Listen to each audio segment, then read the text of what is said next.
Hello बच्चों, chapter है acid bases salt और NCERT questions and answer discuss कर रहे हैं।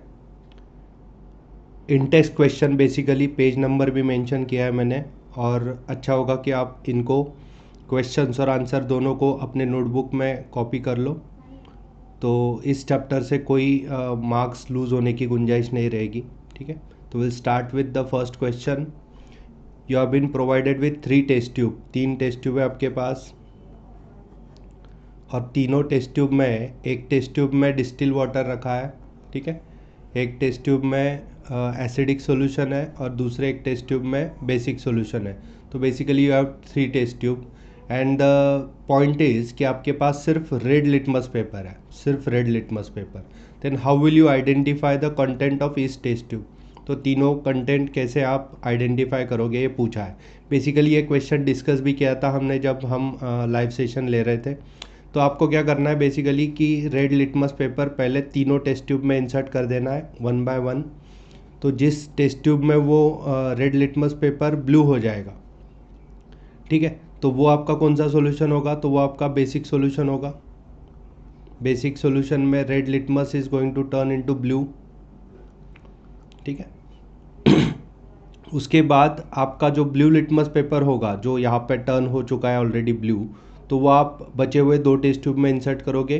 तो बेसिकली जो एसिडिक सॉल्यूशन होगा, एसिडिक सॉल्यूशन में आपका ब्लू लिटमस जो बेसिक सॉल्यूशन में ब्लू हुआ था वो अब रेड हो जाएगा, और उसके बाद डिस्टिल वाटर में उसका कुछ फ़र्क नहीं पड़ेगा। तो no change in litmus paper, no change of the colour of the litmus paper. तो इस तरह से आप तीनों टेस्ट ट्यूब को आइडेंटिफाई कर सकते हो। तो इसका प्रॉपर आंसर कैसे देना है, तो प्रॉपर आंसर आपको सिंपल क्या करना है कि लिख देना है, put red litmus paper in all 3 test tube, turn by turn, and the solution which turns red litmus to blue will be what, the basic solution. तो वो बेसिक सॉल्यूशन होगा।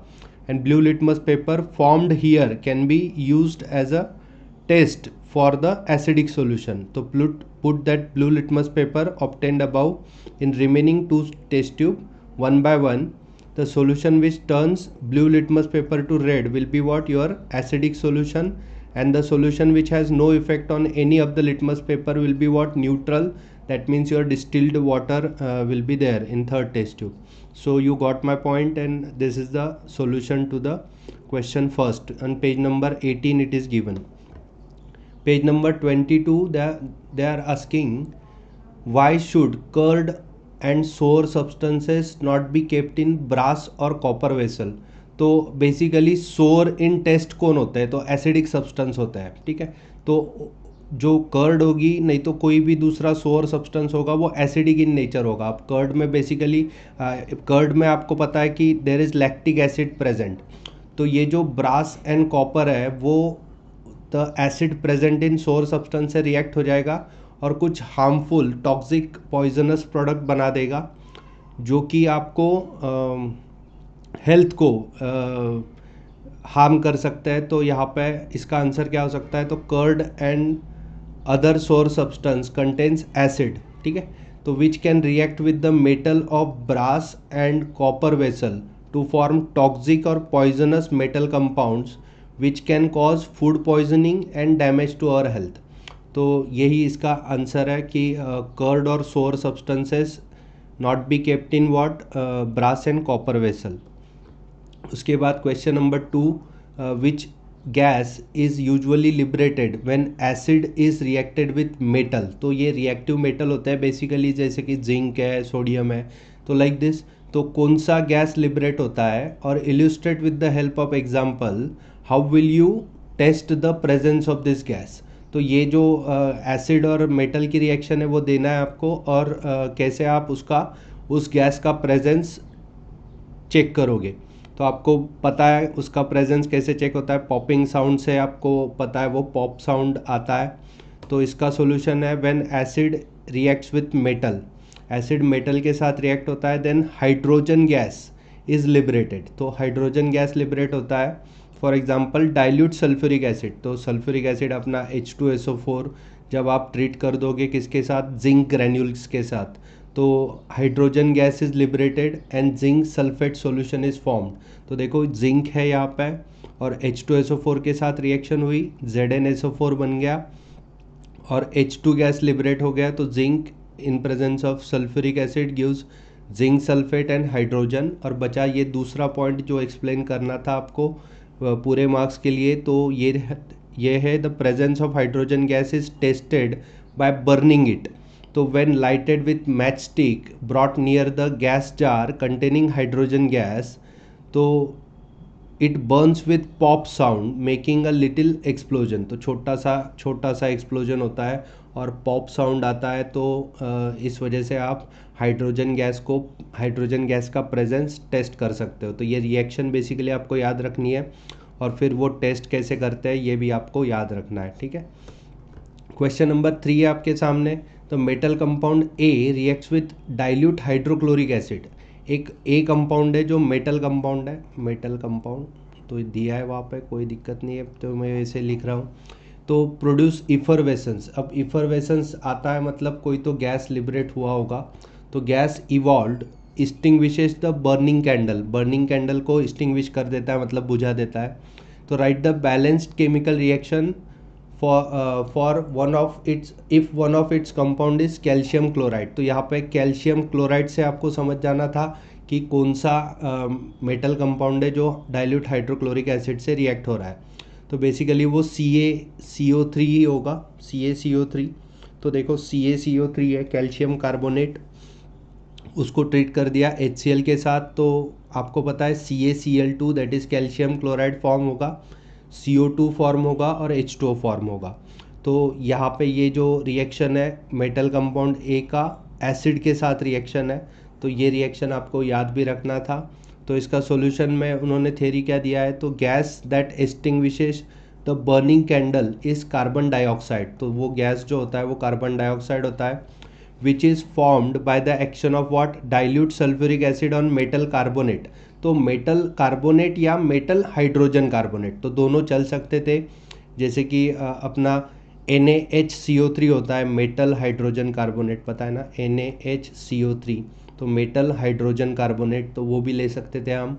तो मेटल कार्बोनेट बेसिकली आप calcium carbonate ले रहे हो and that produces effervescence. Now since one of the compound formed is calcium chloride, it shows that metal compound is calcium carbonate. तो ये आपको फाइंड करना पड़ा, मतलब ये आपको बेसिकली याद रखना पड़ेगा कि अगर एक कंपाउंड CaCl2 है तो आपका कैल्शियम कार्बोनेट ही हो सकता है। It cannot be calcium hydrogen carbonate because calcium hydrogen carbonate is found only in what, solution. तो ये जो कंपाउंड बोला है उन्होंने मेटल कंपाउंड, तो ये ऐसा नहीं हो सकता। तो too unstable to exist as solid. तो कैल्शियम हाइड्रोजन कार्बोनेट जो होता है वो सॉल्यूशन में होता है बेसिकली लिक्विड फॉर्म में, तो अनस्टेबल होता है एज अ सॉलिड। सो आपको CaCO3 ही याद रखना था। तो CaCO3 की रिएक्शन हो गई अपने HCl के साथ। तो products what you are getting is calcium chloride, carbon dioxide, ये जो गैस है वो लिबरेट होगा। तो यहाँ पे ऐसा एरो मेंशन किया आपने। तो effervescence of your effervescence of your carbon dioxide will be there and it will extinguish the burning candle.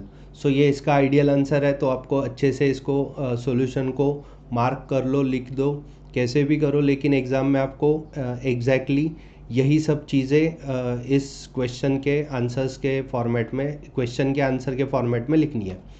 तो नेक्स्ट पेज नंबर 25 पे क्वेश्चन है। पेज नंबर 25 पे क्वेश्चन है कि why HCl and HNO3 etcetera, मतलब hydrogen chloride and nitric acid shows acidic character in aqueous solution while the solution of compound like alcohol and glucose do not show acidic character. अब alcohol and glucose they are not acid, they do not liberate H plus when they are added to aqueous solution. तो ये आपको पता है और ये कैसे check करेंगे, लेकिन तो यहाँ पे पूछा है तो आप माइंड में थिंक करो क्या होने वाला है इस क्वेश्चन का आंसर। पॉज कर लो वीडियो लगे तो, और फिर बताओ कि क्या कैसे हो सकता है इसका आंसर। तो मैं आइडियल आंसर देता हूँ।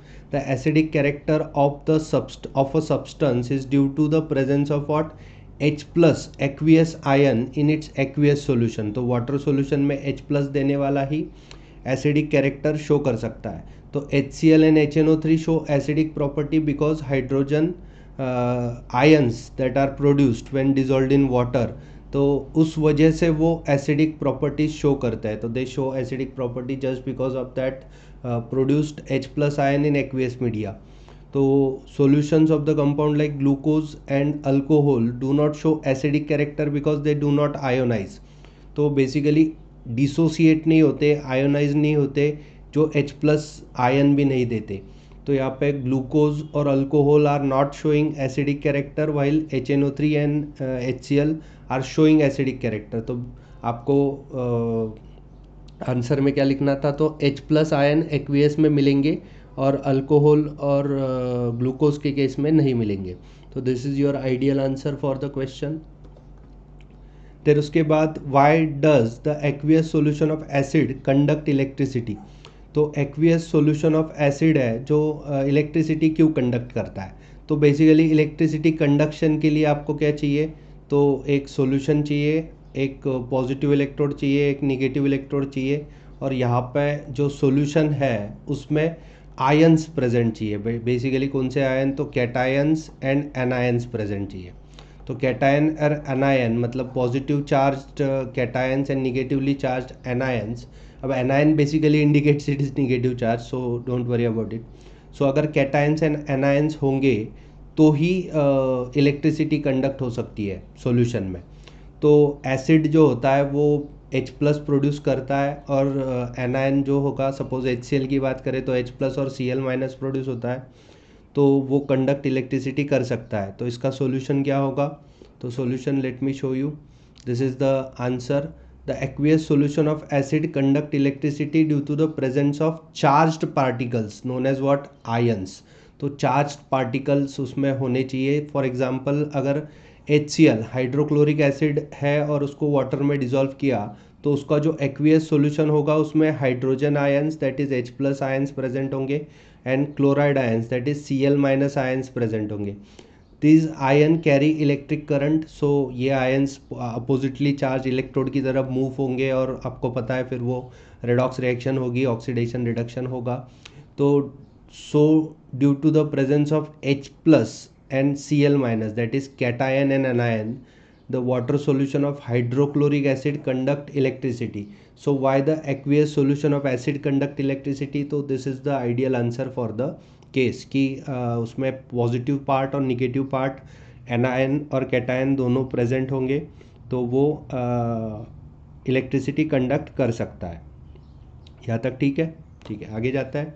Y does the dry HCl gas, dry HCl gas, तो mind this word dry HCl gas, not change colour of dry litmus paper. तो ड्राई लिटमस पेपर का कलर चेंज नहीं करता. तो बेसिकली ड्राई HCl गैस में क्या होता है, H is bounded to Cl, so they are not in dissociated state. तो डिसोसिएटेड स्टेट में नहीं है, मतलब there is no presence of H plus ions freely in aqueous solution. जब तक आप ड्राई HCl को एक्वियस सॉल्यूशन में ऐड नहीं करते तब तक आपका H प्लस जो कैटायन होगा, नहीं तो H प्लस प्रोटॉन जो होगा वो नहीं मिलेगा आपको. और जब तक वो H प्लस नहीं मिलते तब तक आपका लिटमस पेपर कलर चेंज भी नहीं करेगा. तो इसका आइडियल आंसर क्या होना चाहिए, तो यहाँ पे आंसर दे दिया कि dry HCl gas does not change colour of dry litmus paper because it has no hydrogen ions. तो हाइड्रोजन आयंस नहीं होते क्योंकि वो ड्राई स्टेट में डिसोसिएट नहीं होता. तो H plus ions in it can impact the acidic property to it. तो एसिडिक प्रॉपर्टी शो करने के लिए अपने पास नेकेड H प्लस आयंस होने प्रेजेंट कि जो एक्वियस सॉल्यूशन में है.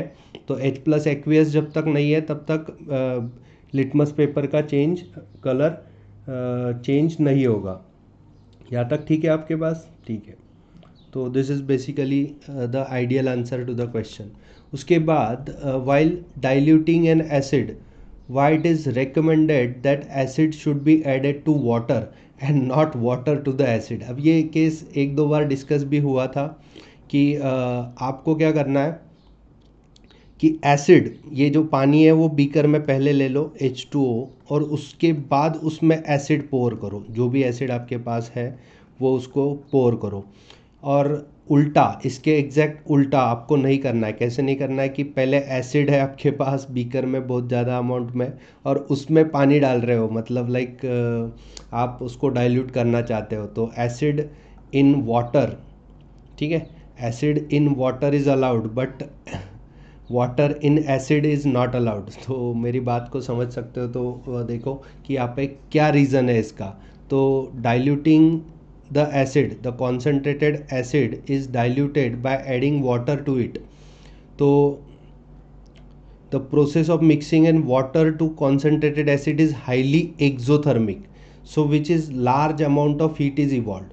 तो ये जो large amount of heat evolve होती है when concentrated acid is added to water, acid जब water में add होता है, तो when the heat is evolved gradually, तो heat बहुत ही धीरे धीरे इवॉल्व होगी, ग्रेजुअली इवॉल्व होगी, easily absorbed by the large amount of water. तो जो आप यहाँ पे वाटर लार्ज अमाउंट में है, वो उस हीट को, जो हीट लिबरेट हुई है, उसको अच्छे से एब्जॉर्ब कर लेगा। और इसके एग्जैक्टली उल्टा अगर आपने किया, if water is added to concentrated acid, कि पानी जो है उसको कॉन्सेंट्रेटेड एसिड में ऐड किया, तो large amount of heat is evolve at once. तो एक ही झटके में बहुत सारा हीट इवॉल्व होगा। This heat changes some of the water to steam explosively, ठीक है, एक्सप्लोजिवली स्टीम बन जाएगा, मतलब इस ट्रमेंडस अमाउंट के हीट की वजह से। तो it can splash the acid on our face और क्लोथ्स और can cause burns to our skin. तो ये सब कुछ हो सकता है। तो इस वजह से आपको पानी में एसिड ऐड करना है, न कि एसिड में पानी ऐड करना है। तो कॉन्सेंट्रेटेड एसिड डाइल्यूट करते वक्त हमेशा पहले पानी ले लो, उसमें धीरे धीरे एसिड पोर करो। तो यही एडवाइजेबल है, क्योंकि यहाँ पे बहुत सारा हीट इवॉल्व होता है, और due to that amount of heat जो एक्सपेरिमेंट कर रहा है, परफॉर्मर ऑफ द एक्सपेरिमेंट, उसको हार्म हो सकता है, तो उसको बर्न हो सकता है। तो यहाँ पे ये कुछ एनालिटिकल बातें हैं, एनालिटिकल केमिस्ट जानते हैं, तो ये आपको सिर्फ आंसर दे देना है साइंटिफिक रीज़न के फॉर्मेट में। यहाँ पे क्वेश्चन नंबर 5 है सेम पेज का, how is the concentration of hydronium ion. अब जब वो हाइड्रोनियम आयन की बात करते हैं, तो बेसिकली अपने 10th के पूरे सिलेबस में we are talking about H+, पर H+ never exist, H+ never exist because it is what, highly reactive species. तो H+ जब भी बनता है, तो वो वाटर के साथ रिएक्ट होके H3O+ बना देता है। तो यही जो हाइड्रोनियम आयन होगा, जहाँ जहाँ पे H+ लिखा हुआ है, वहाँ वहाँ पे आपको कंसीडर करना है सिर्फ लोअर कोर्स में कि H3O+ ही होगा। तो H3O+ का कॉन्सेंट्रेशन कैसे अफेक्ट होता है, जैसे कि एसिड डाइल्यूट हो जाए, तो एसिड डाइल्यूट होने के बाद कॉन्सेंट्रेशन कैसे अफेक्ट होगा। तो देखो सिंपल बात है, ये कॉन्सेंट्रेटेड, सपोज यहाँ पे पानी ये था, पहले अपन ने डिसाइड किया पानी है, और उसमें आप कॉन्सेंट्रेटेड एसिड ऐड कर रहे हो, ठीक है, तो ये कॉन्सेंट्रेटेड एसिड है। तो वो उसका जो कॉन्सेंट्रेशन ऑफ H3O+ होगा, वो कैसे अफेक्ट होगा। तो आपको एक इमेजिन करना है कि पर यूनिट वॉल्यूम, मतलब एक क्यूब इमेजिन करो इस पानी में, और जब आप एसिड ऐड कर रहे हो, तो पर यूनिट वॉल्यूम H+ का कॉन्सेंट्रेशन, मतलब H3O+ का कॉन्सेंट्रेशन डेफिनेटली डिक्रीज होगा, क्योंकि सॉल्वेंट का कॉन्सेंट्रेशन क्या हो रहा है, इंक्रीज हो रहा है। तो as the solvent increases, the concentration of hydronium ion is definitely going to be what, decreased। तो यहाँ पे इसका ये आइडियल आंसर है, इसको थोड़ा सा शो कर दूँ। On diluting the acid, the concentration of hydronium ion that is H3O+ in it decreases. तो ये डिक्रीज क्यों होता है, तो सपोज पहले इतने वॉल्यूम में, मतलब इतने यूनिट वॉल्यूम में, सपोज ये एक 1 सेंटीमीटर का क्यूब है, इसकी एज लेंथ 1 सेंटीमीटर है, 1 सेंटीमीटर। तो अगर 1 सेंटीमीटर का आपके पास क्यूब है, तो पहले इसमें सपोज 5 हाइड्रोनियम आयन रहते थे, मतलब H3O+ रहते थे 1 सेंटीमीटर में 5 हाइड्रोनियम आयन। तो जब आप उसको डाइल्यूट करोगे, तो definitely volume of water will increase and there will be less concentration of hydronium ion will be present in that unit volume. तो concentration is nothing but what, amount of solute per unit volume, ऐसे ही उसको define करते हैं। Actually मोल के concept में define करते हैं कि number of moles upon volume of solution in liter, number of moles of your hydronium ion upon volume of solution in liter. तो concentration is basically this thing, number of moles of H3O plus upon volume of solution in liter. तो यहाँ पे अगर आप volume of solution in litre बढ़ाने की बात कर रहे हो, मतलब डिनोमिनेटर बढ़ जाएगा, आपका वॉल्यूम बढ़ जाएगा, क्योंकि आप पानी ऐड कर रहे हो उसमें, डाइल्यूट कर रहे हो ना उसको, तो डाइल्यूट अगर करोगे तो कॉन्सेंट्रेशन डेफिनेटली क्या हो जाएगा, डिक्रीज़ हो जाएगा.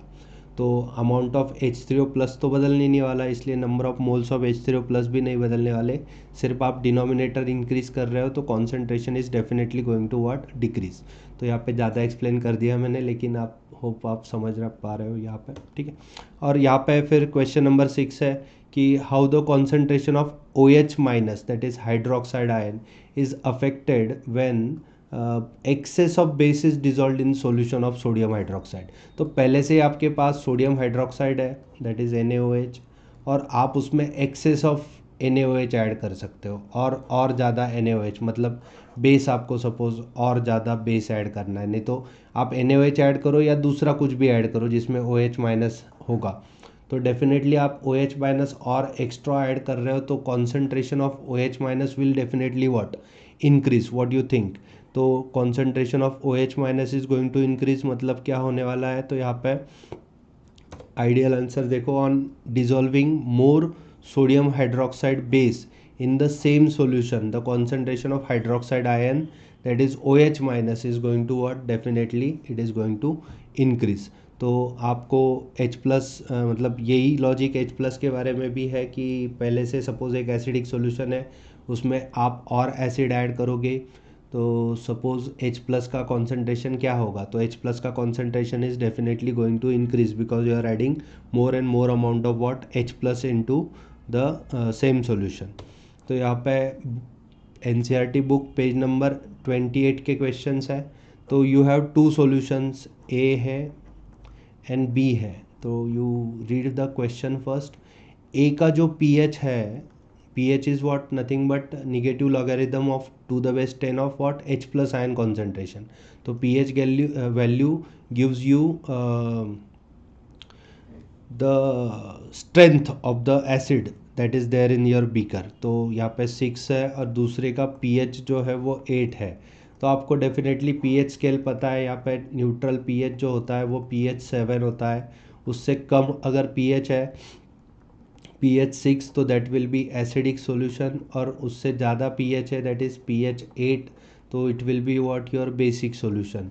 तो which solution has more H plus ion concentration. तो एसिडिक सॉल्यूशन में ही हाइड्रोजन आयन कॉन्सेंट्रेशन ज़्यादा होगा. तो द pH जिस सॉल्यूशन का 6 है दैट इज़ A सॉल्यूशन, उसका ही आपको कॉन्सेंट्रेशन ज़्यादा, H प्लस का कॉन्सेंट्रेशन ज़्यादा होगा. तो which of these is acidic and which one is basic.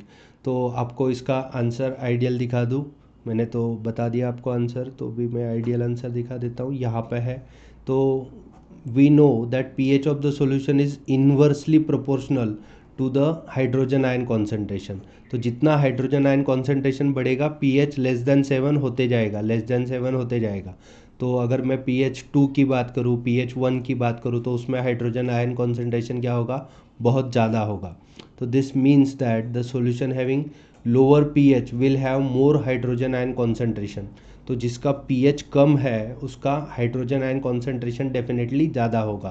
तो सॉल्यूशन A का that is pH 6 is what, more acidic. तो in this case solution A that is having lower pH of 6 will have more hydrogen ion concentration, and solution A is acidic and solution B is basic that we discussed already. तो this is the ideal answer to the question. अगर आपको ये question easy लग रहा है तो अच्छा है, बहुत बढ़िया बात है, लेकिन आप जल्दी जल्दी ये पूरा चैप्टर का इंटेक्स क्वेश्चन का रिकैप करना था मुझे. तो ये एक आइडियल वीडियो बनेगा कि जहाँ पे आप पूरे चैप्टर का इंटेक्स क्वेश्चन के सारे क्वेश्चंस का एक आइडियल आंसर देख सकते हो, और उसको बुक में लिख भी सकते हो. नोटबुक में अगर लिख दिया तो that will be better for you. तो नेक्स्ट है what effect does the H plus ions have on the nature of the solution. तो H प्लस आयन के कॉन्सेंट्रेशन का नेचर पे क्या इफेक्ट होता है। तो जितना H प्लस आयन का कॉन्सेंट्रेशन बढ़ेगा उतना सॉल्यूशन क्या होगा, ज़्यादा एसिडिक हो जाएगा, क्योंकि H plus is acidity, OH minus is basicity. तो यहाँ पे आइडियल आंसर दिखा देता है कि higher the concentration of H plus ion in the solution, तो H plus ions in the solution ज़्यादा होंगे तो more acidic the solution will be. तो ज़्यादा से ज़्यादा आपका सॉल्यूशन एसिडिक होते जाएगा। Next is do basic solution also have H plus ions, if yes then why are these basic. तो आपको देखो ना, एक मस्त क्वेश्चन है ये, बेसिक सॉल्यूशन में H प्लस होते हैं क्या, उनका मानना है। तो आपको पता है यहाँ पे H प्लस आयन का कॉन्सेंट्रेशन अगर इक्वल है कहाँ से, तो OH माइनस के कॉन्सेंट्रेशन से, तो that solution is neutral definitely, और उसका pH भी 7 आएगा पक्का।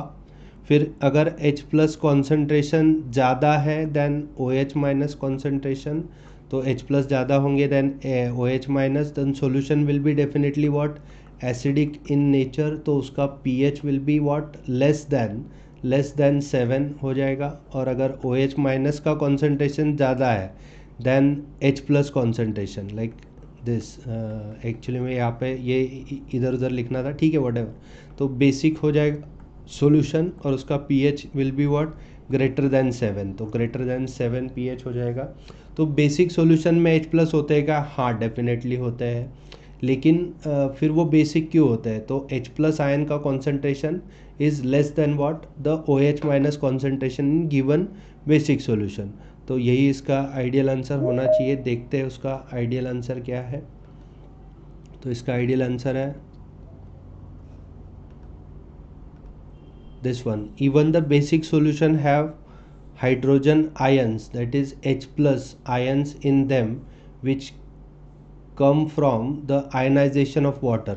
तो यहाँ पे वाटर मतलब हम बेसिक सॉल्यूशन किस में, एक्वियस में ट्रीट कर रहे हैं, मतलब एक्वियस में कंसिडर कर रहे हैं। तो आयनाइजेशन ऑफ वाटर से तो H प्लस मिलेंगे डेफिनेटली, क्योंकि water ionises as what, H plus and OH minus.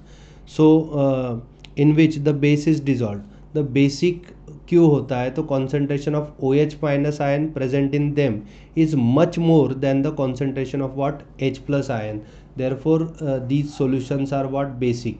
तो that's how it is answered कि H प्लस आयंस तो होते हैं लेकिन OH minus ions are greater in amount और concentration than what, H plus ion concentration. Question number 4 है उसी page का। तो under what soil condition do you think farmer would treat the soil in his field with quick lime. Quick lime मतलब क्या, तो calcium oxide, that is your CaO, quick lime से treat करेगा। और slaked lime that is CaOH twice, और chalk that is calcium carbonate that is CaCO3। तो on the basis of condition of soil of his field, तो वो कैसे decide करेगा कि वो CaO से ट्रीट कर रहा है, CaOH ट्वाइस से ट्रीट कर रहा है, या CaCO3 से ट्रीट कर रहा है। तो इसका आइडियल आंसर मैं पहले शो कर दूँ। The farmer would treat the soil of his field with quick lime, slaked lime और chalk if the soil is too acidic having low pH value. तो वो क्या करेगा, पहले गवर्नमेंट ऑफिशियल्स, कुछ गवर्नमेंट ऑफिसेस होते हैं जैसे कि एग्रीकल्चर डिपार्टमेंट, तो वो फ्री में सॉइल का चेकअप करता है। मतलब ये सिर्फ फार्मर्स के लिए फ्री होता है। तो वो अगर बताते हैं कि आपके सॉइल, आपकी जो सॉइल है वो सैम्पलिंग मेथड भी होता है, पूरे फील्ड से थोड़ा थोड़ा सैंपल कलेक्ट किया जाता है, और अगर वो बताते हैं, वो डिपार्टमेंटल अथॉरिटीज़ बताती है कि आपके सॉइल का pH बहुत ही कम है, that is your soil is too acidic, तो फिर उसमें बेसिस मिक्स करना ज़रूरी है। तो फिर बेसिस मिक्स करने के लिए वो ये 3 चीज़ों का यूज़ कर सकता है, that is calcium oxide, calcium hydroxide और calcium carbonate. Hence react with excess acid present in the soil and reduce its acidity. तो एसिडिटी को थोड़ा बहुत कंट्रोल करने के लिए ये बेसिक सब्सटेंसेस उसमें ऐड कर देंगे और फिर वो soil will be more fertile and it will be farm production जो है उसका वो बढ़ जाएगा। तो this is the ideal answer to the question. ये पेज नंबर 33 के मैंने इजी आंसर दे दिए। ये आपको पता है CaOCl2, this is known as what, bleaching powder. ये आपको पता होना चाहिए था क्योंकि हमने बहुत सारे लाइव सेशन स्पेंड किया है इसी टॉपिक्स पे। उसके बाद आपको पता है कि the substance which on treatment with chlorine yields the bleaching powder. तो कौन सा सब्सटेंस है जो क्लोरीन के साथ ट्रीटमेंट करके ब्लीचिंग पाउडर देता है, तो वो रिएक्शन भी आपको पता है। और slaked lime is the answer. तो compound of sodium which is used for the softening hard water. आपको पता है हार्ड वाटर क्या होता है, तो जिसमें सोप का फ्रॉथ नहीं होता। सोप का फ्रॉथ नहीं होता मतलब लाइक उसमें मैग्नीशियम या कैल्शियम के कैटायंस होते हैं। तो मैग्नीशियम कैल्शियम कैटायंस और सॉल्ट्स की वजह से हार्ड वाटर आप पहचान सकते हो। तो जैसे कि अपने बोरवेल का पानी होता है, तो बोरवेल का पानी इज़ लाइक हार्ड वाटर, तो उसमें बहुत सारे कैल्शियम एंड मैग्नीशियम के सॉल्ट्स होते हैं। तो उसको सॉफ्टन करने के लिए, मतलब उसको वो जो सॉल्ट है वो निकालने के लिए और उसकी जगह कुछ दूसरे कैटायंस रिप्लेस करने के लिए आप यूज़ करते हो calcium carbonate, that means washing soda. So washing soda is one component that is use to soften hard water. तो हार्ड वाटर को सॉफ्ट वाटर में कन्वर्ट करना ये काफ़ी इम्पोर्टेंट चीज़ होती है with regards to laundry industry. आपको पता नहीं, laundry industry is like billions and billions of dollar industry पूरे वर्ल्ड वाइड में। तो लॉन्ड्री इंडस्ट्री में ये हार्ड वाटर काफ़ी ज़्यादा परेशान करता है लॉन्ड्री ओनर्स को। तो लॉन्ड्री ओनर्स हमेशा इस सॉल्यूशन में रहते हैं, सॉल्यूशन के सर्च में रहते हैं कि कैसे ये हार्ड वाटर सॉफ्ट बन जाए और उनका सोप कम से कम यूटिलाइज हो। तो उस वजह से ये calcium carbonate sodium carbonate utilise करते हैं वॉशिंग सोडा। तो सॉफ्टनिंग द हार्ड वाटर के लिए सोडियम कार्बोनेट वॉशिंग सोडा, ये रिमेंबर करो। एक्चुअली ये इन्फो मैंने ऐसे ही दे दी, ठीक है, तो आपको ज़रूरी नहीं है लिखना, लेकिन सिर्फ आपको नेम द कंपाउंड करना था, कर दिया। नेक्स्ट है, what will happen if solution of sodium hydrogen carbonate is heated? Now this formula you must know first. NaHCO3 is heated, give the equation of the reaction involved. तो मेरे पास कुछ बच्चों ने यूनिट टेस्ट के paper भेजे थे, मतलब unit test के जो आंसर्स उन्होंने लिखे हैं वो उनके मैम सर ने चेक किए और उनको रिटर्न भेजे, तो वो उन्होंने मुझे भेजे। तो रिएक्शन बैलेंस नहीं थी। अरे यार, बैलेंस रिएक्शन तो होनी चाहिए। रिएक्शन कैसे भी बैलेंस करो, ट्रायल एरर से करो, कुछ भी करो, लेकिन बैलेंस रिएक्शन तो आपको याद चाहिए, ठीक है। तो यहाँ पे ये बैलेंस रिएक्शन है NaHCO3 giving sodium carbonate, carbon dioxide and water. तो अगर आप NaHCO3 को हीट करते हो तो आपको Na2CO3 मिलता है, that is sodium carbonate and CO2 water मिलता है। तो when solution of sodium hydrogen carbonate is heated it decomposes, तो डिकम्पोजिशन रिएक्शन है basically to form sodium carbonate with evolution of what, carbon dioxide gas. The equation of the reaction involve, equation जो भी है वो दिया है यहाँ पे, तो इसको ऐसे कैसे आपको लर्न कर लेना है और लिख देना है। और सिंपल क्वेश्चन आएगा, what will happen when the solution of sodium hydrogen carbonate is heated, give the equation of the reaction involve. अब मैं ये रिकॉर्ड कर रहा हूँ, लेकिन क्या ये रिकॉर्ड हो रहा है ये मुझे सिर्फ एक बार देख लेना है, ठीक है। Yes, it is been recorded, done. तो यहाँ पे इसका आइडियल आंसर ये था, ठीक है। नेक्स्ट है, तो right an equation two show the reaction between plaster of Paris. Formula बच्चों जल्दी, formula plaster of Paris and water.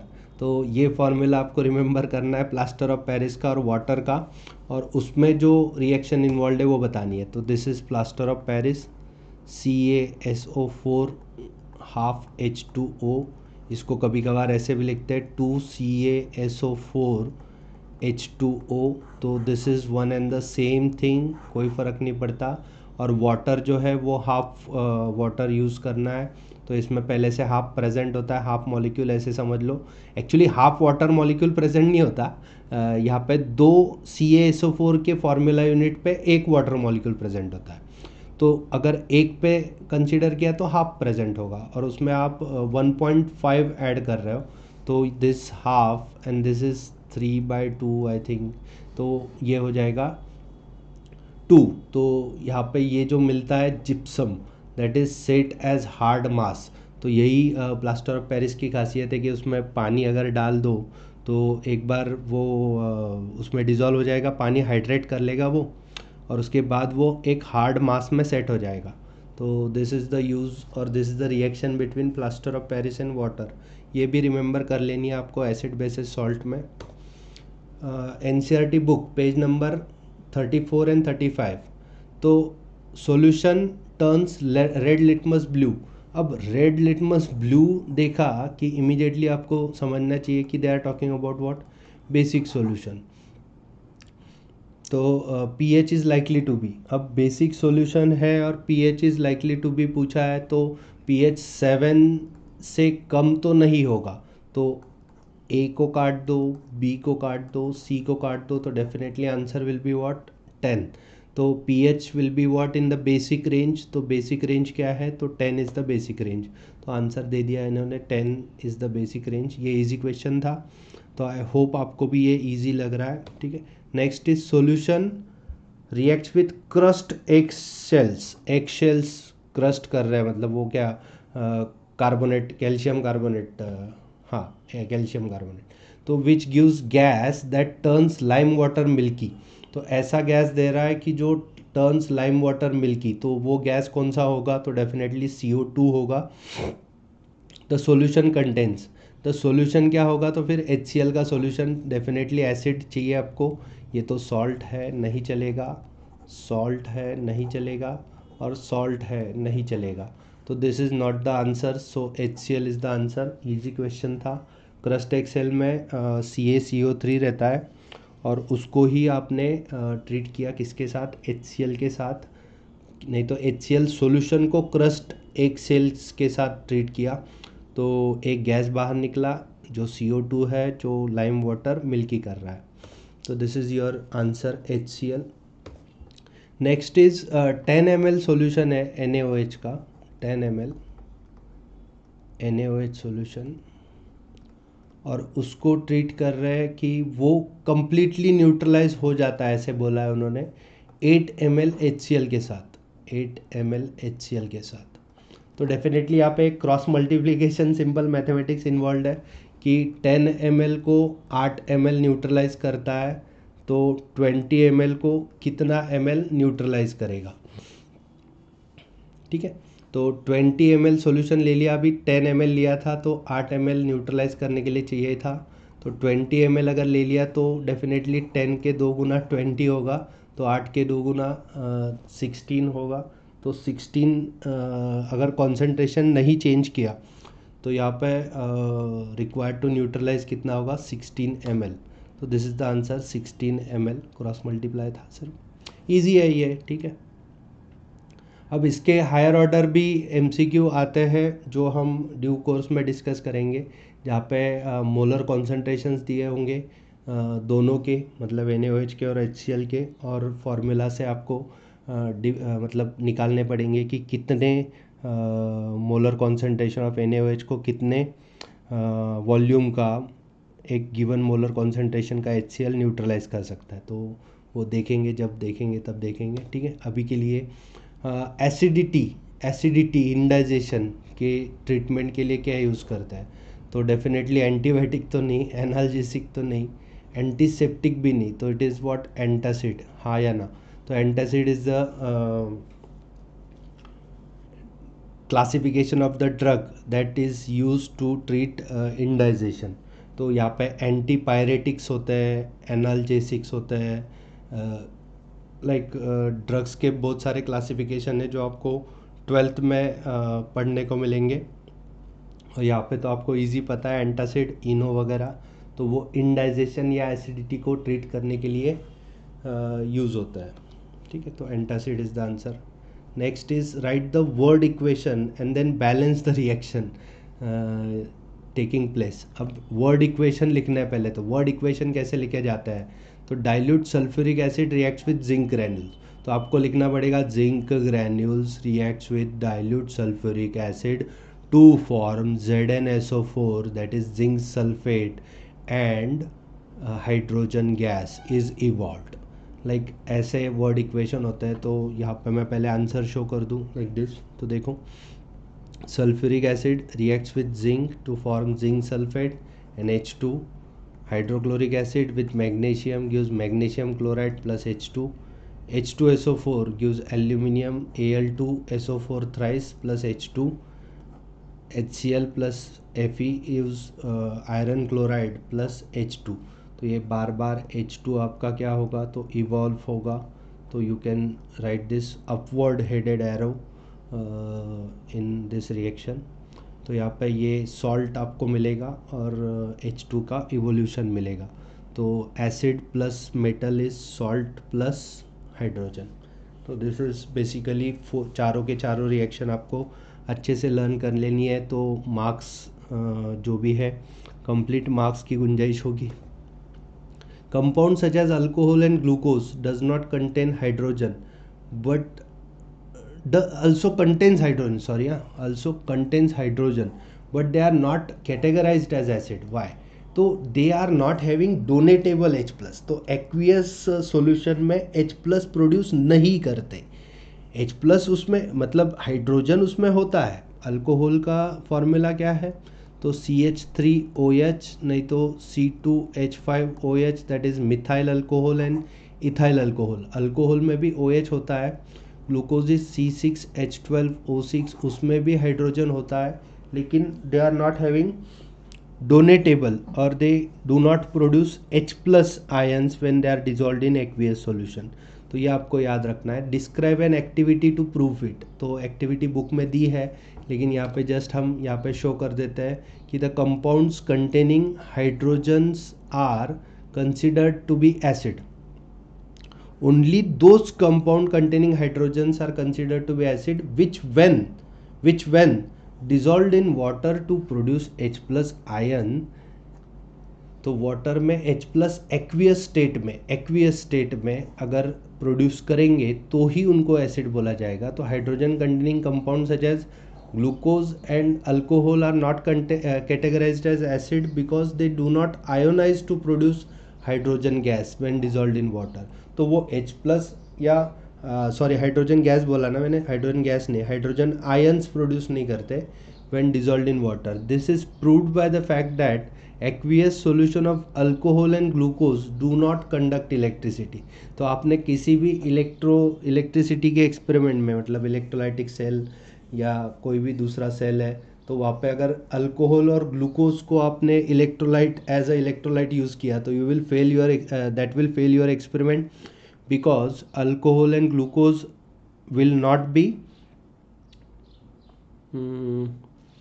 Electrolytes. तो वो कैटायंस एंड एनायन प्रोड्यूस ही नहीं करते, तो वो कंडक्ट ही नहीं कर सकते क्या इलेक्ट्रिसिटी। तो आपको ये समझ आ गया कि अल्कोहल एंड ग्लूकोज में हाइड्रोजन है, लेकिन तो भी उसको कैटेगराइज नहीं करते हम एसिड्स ऐसे। तो describe an activity to prove भी, एक एक्टिविटी अपने टेक्स्ट बुक में मेंशन्ड है कि वो कंडक्ट नहीं कर सकते क्या electricity. so they are not electrolyte, they are non-electrolytes, so they are not going to produce H+ and so they are not being called acids. तो नेक्स्ट है, why does distilled water not conduct electricity whereas rain water does? तो distilled water is not having any kind of dissolved impurity into it, तो impure नहीं होता, ये pure होता है। And rain water में क्या होता है? तो रेन वाटर जब भी रेन गिरता है, ठीक है, तो क्लाउड्स से जब रेन गिरता है तो यहाँ पे SO2 नहीं तो NO2 ऐसे कुछ सल्फ़र के और नाइट्रोजन के ऑक्साइड्स होता है। तो ये ऑक्साइड्स उसमें डिज़ोल्व हो जाता है during the journey from cloud to earth crust. तो ये H2SO4 थोड़ा सा आ जाता है उस पानी में, फिर HNO3 थोड़ा आ जाता है उस पानी में। तो due to this dissolved acid the rain water can conduct electricity, but distil water that means आपने अगर एक प्योर वाटर लिया तो उसमें करंट नहीं आता, मतलब उसमें आपको शॉक नहीं लगेगा। अगर प्योरली डिस्टिल्ड है वाटर तो पूरा पक्का distil water, not the mineral water that you purchase from market, वो बिस्लेरी वगैरह नहीं की बात कर रहा हूँ, उसमें भी थोड़े से मिनरल्स एडेड होते हैं। तो रेन वाटर क्यों इलेक्ट्रिसिटी कंडक्ट करता है, तो उसमें डिजॉल्व्ड एसिड होता है। तो देखते हैं, distil water does not conduct electricity because it does not contain any ionic compounds. तो कोई भी आयोनिक कंपाउंड उसमें नहीं होता कि एसिड्स है सपोज, बेसेस है कि नहीं तो सॉल्ट है, तो कुछ भी डिजॉल्व नहीं होता डिस्टिल्ड वाटर में। लेकिन rain water falls to the earth through the atmosphere, तो एटमॉस्फियर से गुजरने के बाद अर्थ पे आती है, तो dissolves acidic gas like carbon dioxide in the air, तो कार्बोनिक एसिड बन जाता है। तो दूसरे भी एसिड जैसे मैंने बताया कि NO2 भी हो सकते हैं, इंडस्ट्रियल पोल्यूटेंट है, SO3 हो सकता है, SO2 हो सकता है, तो वो भी डिजॉल्व हो सकते हैं। And due to the presence of this H+ and carbonated, मतलब कैटायन एंड एनायन मिल गए तो वो कंडक्ट कर सकता है क्या, इलेक्ट्रिसिटी। तो rain water conduct electricity due to the presence of this ions. कोई लोग आयन बोलते, अब मैं आयन बोलता हूँ पहले से, और कुछ लोग आयॉन्स बोलते हैं, व्हाटएवर, तो you may pronounce it anyhow, कैसे भी करो, लेकिन केमिस्ट्री यही है, केमिस्ट्री जो मैं बता रहा हूँ, ठीक है। Why do acids not show acidic behaviour in absence of water. मैंने बोला था कि acid do not gate precipitate unless there is water, sorry मैंने कुछ तो गलत ही बोला यार, acid do not get dissociated unless there is water, ठीक है। तो एसिड डिसोसिएट ही नहीं होगा, H+ देना है तो डिसोसिएट होने चाहिए, तो डिसोसिएट ही नहीं होगा जब तक पानी नहीं होगा। तो अगर पानी ही नहीं है तो H+ भी नहीं है एक्वियस स्टेट में, तो फिर एसिडिक बिहेवियर किस बात का यार।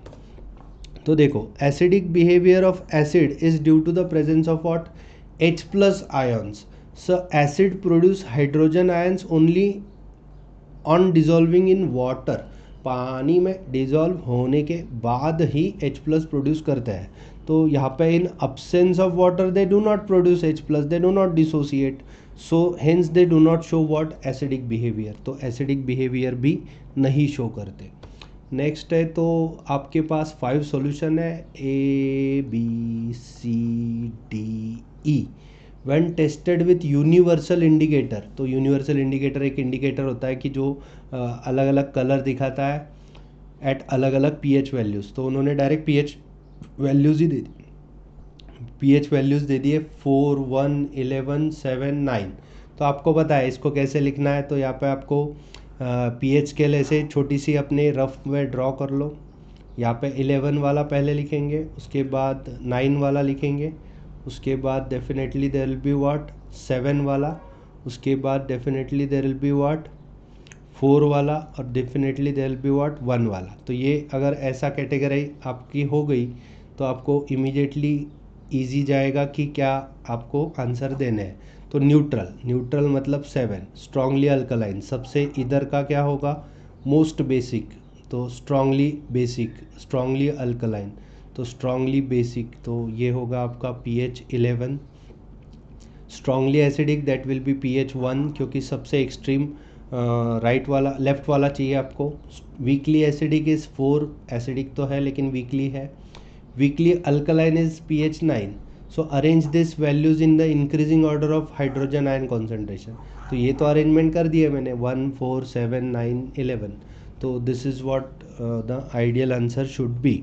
तो देखते हैं आइडियल आंसर इस बच्चे ने या मैंने ही बनाए स्लाइड्स तो सही दिया है, तो ठीक है, सही है सब कुछ। Neutral is 7, alkaline is 11, strongly acidic is 1, weakly acidic is 4, and weakly alkaline is 9.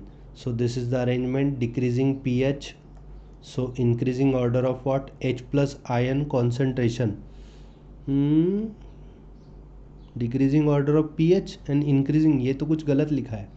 तो यहाँ पे देखो, हाँ उसने ओके ओके ओके ओके, तो उन्होंने ऐसे अरेंज किया, मैंने पीएच स्केल से अरेंज किया था। तो डेफिनेटली ये क्या है, तो ये बेसिक वाला है और ये एसिडिक वाला है। तो आपको पता है यहाँ पे डिक्रीजिंग ऑर्डर ऑफ पीएच, तो पीएच डिक्रीज होते जाएगा जैसे जैसे H प्लस का कॉन्सेंट्रेशन डिक्रीज होते जाएगा। तो आपको पता है कि H प्लस का कॉन्सेंट्रेशन इंक्रीज होते जाएगा तो पीएच डिक्रीज होते जाएगा। मैंने कुछ तो पहले गलत बोला, लेकिन बच्चों को पता है अभी कि एक्चुअल में क्या होता है, तो मैं राइट थिंग अभी बोल देता हूँ कि जैसे जैसे H प्लस का कॉन्सेंट्रेशन इंक्रीज होते जाएगा, एसिडिटी इंक्रीज होते जाएगा और पीएच डिक्रीज होते जाएगा। तो this time I am right, actually explained it right and then I am explaining answer, ठीक है, व्हाटएवर। तो ये 9th का आइडियल सॉल्यूशन है, तो यहाँ पे भी उसको अच्छे से आप लिख दो। फिर equal length of magnesium ribbon, equal length, ठीक है, रिबन जो है उसकी लेंथ इक्वल है, is taken in test tube A and B. मतलब ए टेस्ट ट्यूब में क्या रखा है उन्होंने, HCl रखा है, और बी टेस्ट ट्यूब में क्या रखा है उन्होंने, तो CH3COOH रखा है। अब लिखते बराबर मुझे ये पता है ये स्ट्रॉन्ग एसिड है, ये वीक एसिड है। अब रिबन की साइज़ इक्वल है, रिबन की साइज़ इक्वल है, तो ये रिबन इक्वल साइज़ के रख दिए मैंने। तो which test tube will be fizzing occur more vigorously and why. तो फिजिंग कहाँ पे होगी, अब पता है आपको कि आप मैग्नीशियम को रिएक्ट कर रहे हो एसिड के साथ, तो there will be definitely what, hydrogen gas that is getting liberated. तो कहाँ पे विगरस रिएक्शन होगी, तो बट ऑब्वियस स्ट्रॉन्ग एसिड में विगरस रिएक्शन होगी, जो मुझे पता है। देख लेते हैं ideal answer. hydrochloric acid is the strong acid, hydrochloric acid is the strong acid, and whereas acetic acid is what, weak acid, acetic acid एक weak acid होता है। तो being strong acid, hydrochloric acid solution contains much greater amount of hydrogen ions in it, due to the fizzing will occur more vigorously in the test tube A containing hydrochloric acid because it is strong acid, so it is dissociated almost completely in the solution. The fizzing due to the evolution of hydrogen gas which is formed by the action of acid on magnesium metal, that is magnesium ribbon। तो ये fizzing होता है और उसकी reaction भी लिखने को बोला, तो भी आपको आनी चाहिए, कुछ नहीं है, एकदम इजी है। तो ये equal length of magnesium ribbon भी लिया आपने, इक्वल लेंथ लिया तो भी फिजिंग HCl में ज़्यादा होगी क्योंकि it is what, strong acid. Next, fresh milk का pH 6 होता है। Okay, slightly acidic, what you can say, slightly acidic, क्योंकि 7 is neutral, so slightly acidic fresh milk. How do you think the pH will change as it turn into curd. हाँ, easy बात है यार, curd is what, sour is acid, so curd में अगर वो convert हो रहा है तो उसका pH डेफिनेटली 6 से थोड़ा और कम हो जाएगा। तो एक्सप्लेन योर आंसर, तो मैं एक्सप्लेन कर रहा हूँ। As milk turn into curd pH will fall below 6. Wow, what is the answer? What a way to answer. Fall below 6. It will become more acidic. This is because the lactic acid or acid is produced when the milk turn into curd. तो curd पे जब convert होगा तो acid बनेगा, तो acid बनेगा तो वो 6 तो पहले से ही था, 6 से थोड़ा और कम हो जाएगा pH, लाइक 5 और समथिंग, अपने को पता नहीं। तो जो कौन से टाइप का कर्ड बन रहा है, बहुत ही सोर कर्ड बना तो उसका pH अलग होगा, और थोड़ा सा माइल्ड कर्ड बना तो उसका pH अलग होगा, तो कर्ड में भी फ़र्क होगा क्या पता। तो यहाँ पे ये अच्छा आंसर है, will fall below 6, it will become more acidic, तो ये हुआ आपका answer. Milkman adds a very small amount of baking soda into fresh milk. क्यों बाबा, क्यों ऐड कर रहा है बेकिंग सोडा? हाँ चलो ठीक है, ऐड कर रहा है, तो उसको क्या पूछना है, why does he shifts the pH of milk from 6 to slightly alkaline. तो 6 टू स्लाइटली अल्कलाइन मतलब 6 से थोड़ा सा ज़्यादा pH पे शिफ्ट कर रहा है। And why does this milk take longer time to set as curd. अब देखो ना, पहले pH 6 था, अब उसमें बेकिंग सोडा ऐड कर दिया उसने, तो pH 6 से थोड़ा और बढ़ जाएगा, मतलब अल्कलाइन हो जाएगा।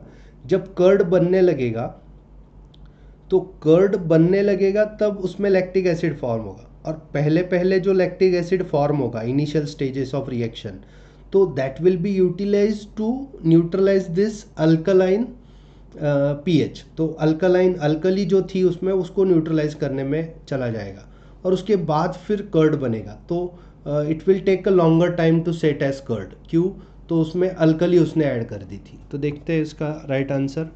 राइट मतलब ideal answer, I already explain, but fresh milk is slightly acidic naturally. तो नेचुरली एसिडिक होता है, तो मेड ऑफ स्लाइटली अल्कलाइन, तो फ्रेश मिल्क को स्लाइटली अल्कलाइन कर दिया by adding little baking soda so that it may not get sour easily due to the formation of lactic acid. तो shelf life बढ़ाने के लिए उसमें उसने थोड़ा बेकिंग सोडा ऐड कर दिया था। तो slightly alkaline milk take longer time to set in to curd because lactic acid is being formed during the curdling to first neutralise the alkali present in it. तो initial stages of the reaction, जैसे मैंने बोला कि जो lactic acid बनेगा वो neutralise करने में खर्च हो जाएगा। क्या न्यूट्रलाइज करने में? तो अल्कली न्यूट्रलाइज करने में, और उसके बाद फिर वो सेट एज कर्ड होगा। तो ये डेफिनेटली थोड़ा सा लॉन्गर टाइम लेगा टू सेट एज कर्ड। ठीक है। Plaster of Paris should be stored in moisture proof container. अब उसमें मॉइस्चर होगा तो वो इमीडिएटली सेट हो जाएगा, कैसा? जिप्सम जैसा। तो वो इतना पक्का हो जाएगा, जैसे नहीं क्या सीमेंट की बोरी होती है, तो सीमेंट की बोरी अगर घर में बहुत देर रखी तो वो सीमेंट पाउडरी फॉर्म में नहीं रहता, वो इतना ज़्यादा हार्ड हो जाता है कि उसको फोड़ भी नहीं सकते। तो that is the reason, same reason is applied to plaster of Paris.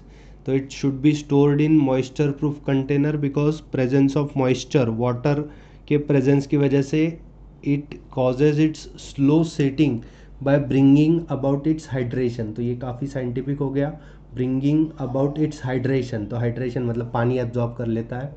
तो this will make the plaster of Paris useless after some time. तो that cannot be utilize for any purpose, कुछ कास्टिंग के लिए, नहीं तो putty वगैरह करते हैं plaster of Paris, like wall putty, तो उसके लिए वो बिल्कुल काम का नहीं रहेगा। What is neutralization reaction? Give example. I know this one. Neutralization is the reaction of acid with bases to produce salt and water. This I know. And give 2 example. तो कोई भी 2 example इनमें से दे दो। तो reaction between acid and base to form salt and water is called neutralization reaction. That is acid plus base, salt plus water.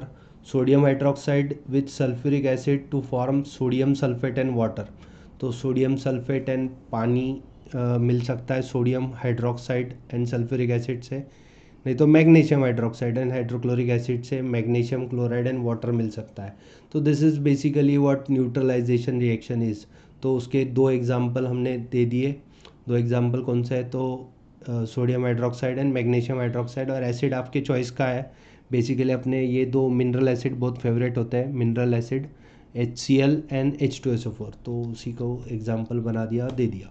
तो important uses of washing soda and baking soda, तो यहाँ पे 2 important uses मैंने directly लिख दिए हैं, तो आप थिंक कर सकते हो।